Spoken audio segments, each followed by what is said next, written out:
Morning ho.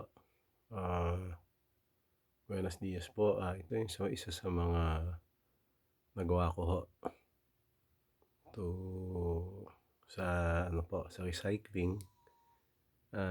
Yung isang retaso po na kawayan, ginawa ko po 'tong alkansya.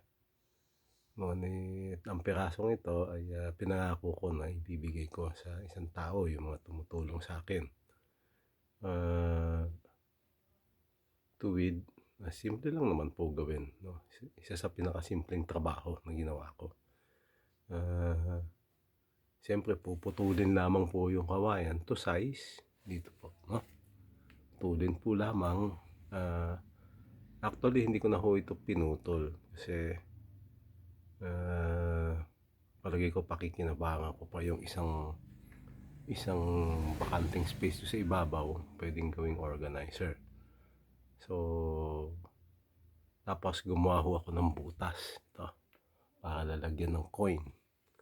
So, ano ko lamang po ito kasi sa palagay ko isang potential po ito na kumita ako ng pera bukod dun sa ginagawa kong pag-scrap. Kaya lumalabas po sa ngayon, ako self-styled po ako ngayon. Kumikita naman konti, pero kapos pa rin ho eh. Kaya nagdadagdag ako ng ganito. So, nawa po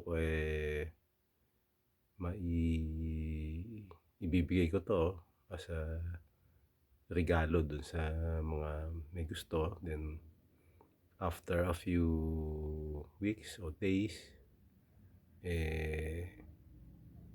makapagbenta na ho ako, kung makaipon ako ng, kasi kailangan ko i-finish lagyan ko po ng varnish. So, salamat po sir at mga sir, mga ma'am, at nawa po panoorin nyo to para magkaroon na ako ng views. Medyo mababa po yung mga views ko. Sige po, ma'am, sir, salamat po.